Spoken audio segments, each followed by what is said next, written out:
Bismillahirrahmanirrahim. Assalamualaikum warahmatullahi wabarakatuh. Waalaikumsalam warahmatullahi wabarakatuh. Alhamdulillahi ala ihsani wa syukrullahu ala taufiqihi wa amtinani. Amma ba'd, para pemirsa Alilas Ujung Bone TV yang dimuliakan oleh Allah Subhanahu wa taala dan semoga selalu dalam lindungan Allah Subhanahu wa taala.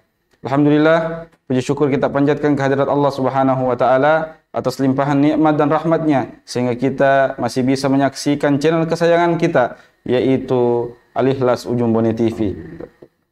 Salawat dan salam tak lupa pula kita hanturkan kepada baginda Rasulullah sallallahu alaihi wasallam, Allahumma shalli wa sallim. kepada keluarga beliau, sahabat-sahabat beliau, bahkan yang dikatakan keluarga beliau yaitu umatnya yang selalu istiqomah di atas sunnahnya sampai akhir zaman nantinya.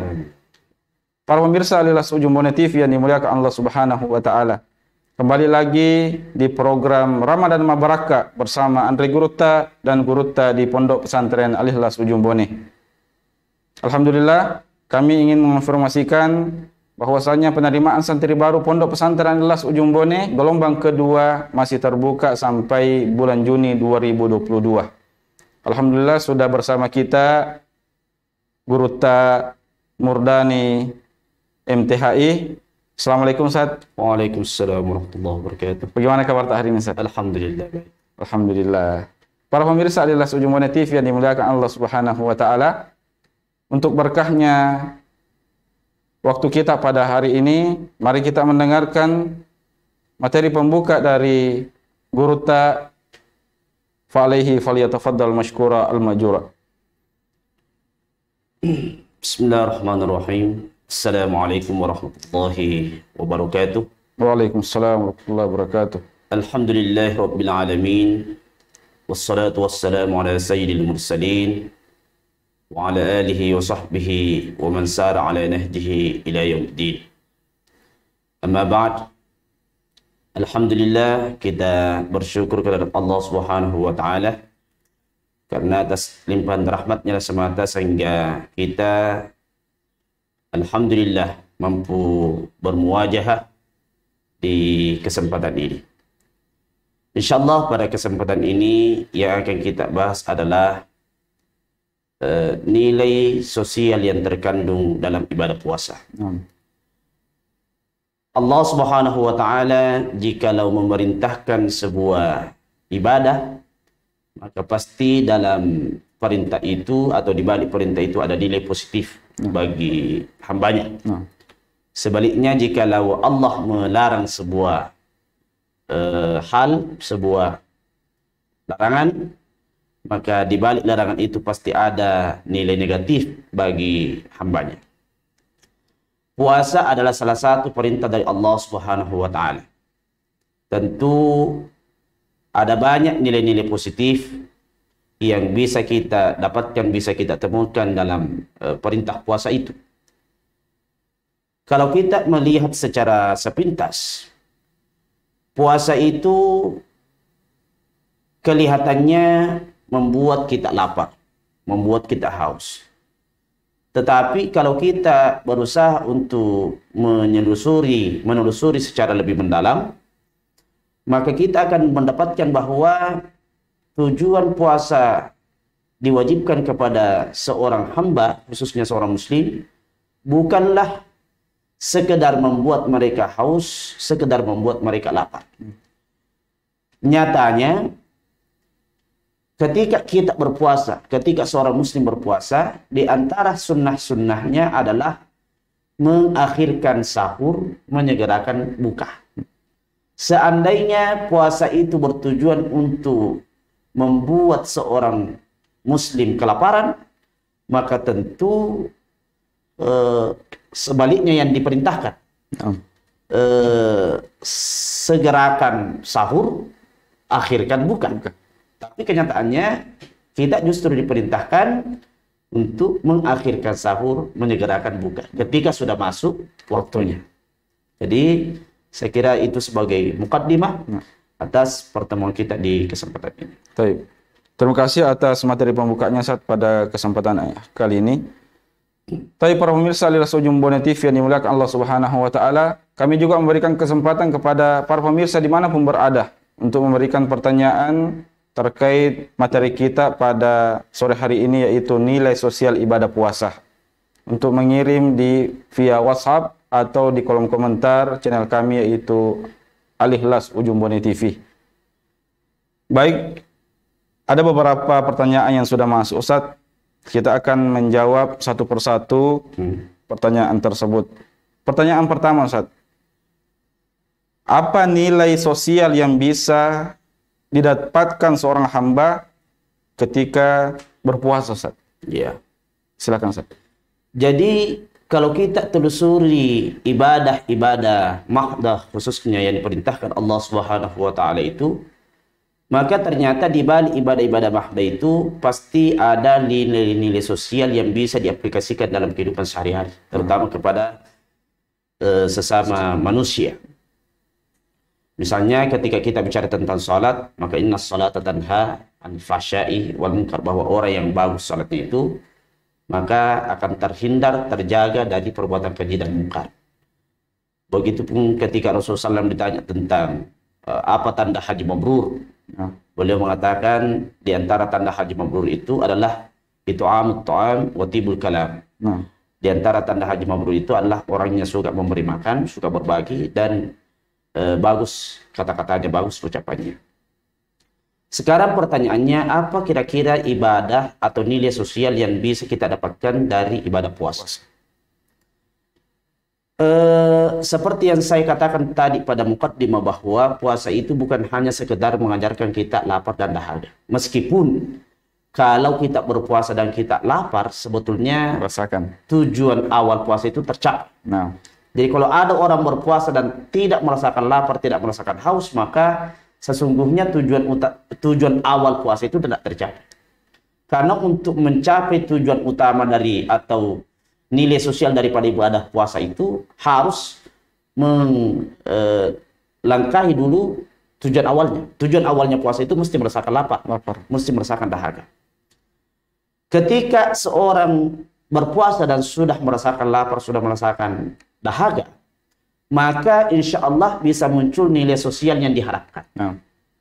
Apa nilai sosial dari ibadah puasa itu? Nilai sosialnya adalah ketika seseorang berpuasa dan bisa merasakan lapar dan dahaga, maka dengan dirasakannya lapar dan dahaga itu, dia juga secara tidak langsung merasakan lapar dan dahaganya orang-orang yang kelaparan. Orang-orang yang kehausan. Dengan merasakan laparnya orang yang lapar, hausnya orang yang jarang minum, maka dia bisa lebih mudah untuk berbagi. Inilah kemudian mungkin yang menjadi alasan dari Nabi Yusuf alaihissalam. Nabi Yusuf alaihissalam itu kita tahu beliau di akhir-akhir hayatnya, di puncak karirnya, beliau itu dalam sebuah riwayat dikatakan adalah seorang menteri ekonomi. Beliau ditanya oleh para sahabatnya, para umatnya, "Ya Rasulullah, lima taju?" Ya Rasulullah, wahai utusan Allah, kenapa anda ini suka sekali berpuasa, suka sekali memperlapar diri, mempujilat pelupurialin? Maka dia pengutak Nabi Yusuf alaihissalam, "Akhafu an ashba fa ansal ja'i." Saya takut jangan sampai saya selalu kenyang hingga kemudian lupa dengan orang yang lapar. Jadi perlu memang sekali-kali kita merasakan yang namanya lapar, supaya kita juga bisa merasakan bagaimana susahnya orang yang kelaparan. Dengan begitu, mudah-mudahan kita bisa mudah berbagi. Karena biasanya orang suka saling membantu, suka saling berbagi ketika dia merasa senasib. Jadi ketika kita berpuasa dan merasakan lapar, merasakan haus, maka secara tidak langsung kita bisa merasakan susahnya, sulitnya orang yang jarang makan, jarang minum. Sehingga insya Allah membuat kita mudah untuk berbagi. Insya Allah. Terima kasih Ustaz atas jawabannya dari pertanyaan pertama. Pertanyaan kedua, Ustaz. Tidak semua orang yang berpuasa mampu berbagi, Ustaz. Betul. Iya. Apakah puasa orang yang seperti itu tetap memiliki nilai sosial, Ustaz? Iya. Mohon penjelasannya, Ustaz. Ya, jadi memang nilai sosial yang utama yang kita harapkan adalah berbagi. Nah, Itu nilai sosial utama yang kita harapkan. Tetapi orang berpuasa sendiri itu sebetulnya sudah ada nilai sosial yang dia berikan kepada orang lain. Meskipun bukan yang utama. nah, Yang utama tadi adalah berbagi.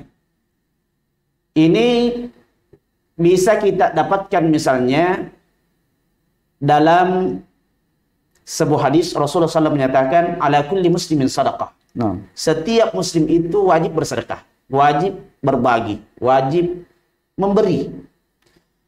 Tapi kemudian Rasulullah ditanya, afara'aita illam yajid? Bagaimana pendapat Anda ya Rasulullah kalau orang itu tidak punya sesuatu yang bisa dia berikan? Tidak semua orang punya uang. nah, Tidak semua orang punya makanan. Tidak semua orang punya minuman yang bisa dia bagikan. tapi mau bersedekah. Mau bersedekah. Nah. Bagaimana caranya? Rasulullah menjawab, ya'mal wa yatasaddaq. Dia bekerja, lalu kemudian memenuhi kebutuhan dirinya, selebihnya dia sedekah. Tapi pertanyaannya bagaimana kalau dia mau bekerja tapi tidak dapat pekerjaan? Nah, Atau punya pekerjaan tapi hasil dari pekerjaannya itu belum cukup untuk dia sedekahkan, bahkan untuk kebutuhan diri sendiri belum tentu cukup. cukup. Maka Nabi menjawab, dia membantu orang. Membantu orang. Kalau dia tidak bisa membantu, Nabi mengatakan, ya'muru bil ma'ruf wa yanha 'anil munkar. Suruh orang melakukan kebaikan, larang orang melakukan kemungkaran. Masya Allah. Ad-dallu ala khairin lahu mithlu ajri fa'ili atau kama qala. Atau dalam riwayat yang lain, man dalla ala khairin falahu mithlu ajri fa'ilihi. Orang yang menunjukkan sebuah kebaikan, maka dia dapat pahala seperti pahala orang yang melakukan kebaikan itu. Tapi bagaimana kalau dia mau menyuruh tapi tidak tahu bahwa itu kebaikan? Mau melarang, dia juga tidak tahu bahwa itu kemungkaran. Atau dia mau menyuruh tapi dia sendiri baru melakukan. Mau melarang, dia sendiri melakukan. Nah, Maka Nabi SAW mengatakan, yumsiku nafsahu an syarr. Dia tahan dirinya untuk tidak berbuat buruk. Setidaknya tahan diri untuk tidak berbuat buruk kepada orang lain. Ini sejalan dengan hadis Rasulullah yang menyatakan, as-shawmu junnatun. Puasa itu adalah benteng. Masya Allah. Puasa itu perisai. Jadi ia puasa pahlawan. Jadi ketika kita berpuasa, secara, anggaplah ketika kita berpuasa kita lapar, kita haus, Nah, kita loyo, lemah, letih, lesu, tidak bisa berbuat apa-apa. nah, Dengan begitu, alhamdulillah, kita tidak bisa gosip, tidak bisa memukul orang, tidak bisa menganiaya orang. Jadi orang berpuasa itu sebetulnya secara tidak langsung dia sudah mendapatkan nilai minimal dari sedekah. nilai sosial puasa, nilai sosial minimal yang terdapat pada puasa itu. Nah, jadi bukan berarti bahwa nilai sosial yang bisa kita dapatkan itu hanya berbagi, hanya memberi, tetapi dengan tidak berbuat buruk kepada orang lain, dengan tidak berbuat jahat kepada orang lain, insya Allah itu sudah sebuah kebaikan. Nah. Sudah sebuah kebaikan. Masya Allah, luar biasa sekali jawabannya, Ustaz. Itulah tadi jawaban dari Guru Ta untuk pertanyaan kedua. Masih ada, Ustaz, Iya. beberapa pertanyaan yang mungkin kita akan jawab pada kesempatan ini. Pertanyaan berikutnya, Ustaz, bagaimana jikalau seorang hamba lancar puasanya, Ustaz, Ya, namun belum bagus hubungan sosialnya sesama orang, atau bagus hubungan sosialnya namun belum menjalankan ibadah puasa? Bagaimana ini, Ustaz? Ini pertanyaan bagus sekali. Memang kita seringkali Ya. mendapatkan orang yang ibadahnya bagus, ibadah puasanya bagus, tetapi nilai sosialnya yang kurang bagus. Nah. Hubungan sosialnya kepada sesama manusia, kepada sesama makhluk yang tidak bagus. Atau belum bagus. Sebaliknya juga begitu. Terkadang ada orang yang bagus hubungan sosialnya, tetapi hubungannya kepada Allah yang kurang beres. Nah. Tentu yang terbaik adalah ketika dua-duanya bisa sejalan. Nah. Itu yang terbaik. Ketika dua-duanya bisa sejalan. Tetapi jikalau ada orang yang sudah bagus salah satunya, sudah bagus salah satunya, yang lain masih belum bagus, maka janganlah yang tidak bagus itu menyebabkan dia meninggalkan yang sudah bagus. Nah, mempertahankan tadi. Pertahankan. Iya. Ketika orang sudah bagus puasanya sudah bagus, hanya gosipnya tetap lancar, Nah. bohongnya tetap jalan, beli belana dia tetap seringkali membuat orang berkelahi. Jangan sampai puasanya ikut buruk, puasanya tetap dijalankan. Mudah-mudahan dengan puasanya yang terus-menerus dijalankan itu, Allah memberikan hidayah, memberikan anugerah kepadanya, hidayah kepadanya, sehingga bisa memperbaiki hubungan sosialnya. Begitupun sebaliknya. Ketika ada orang hubungan sosialnya sudah bagus, kepada sesama manusia, kepada sesama makhluk bagus, kepada manusia bagus, kepada hewan bagus, kepada tanaman bagus, hanya puasanya yang belum jalan, tetap lakukan itu, nilai sosial yang sudah jalan itu, yang sudah bagus itu. Tetap istiqomah. Tetap istiqomah dalam kebaikan itu. Mudah-mudahan dengan konsistennya dia dalam kebaikan berbuat sosial itu kepada sama manusia dan kepada sama makhluk itu, Allah terbuka Allah memberikan dia berkah, menerima kebaikannya itu sehingga ada berkahnya, menyebabkan Allah memberikan hidayah untuk juga berbuat baik atau menjalankan ibadahnya puasanya dengan baik. Jadi saya kira itu sangat penting.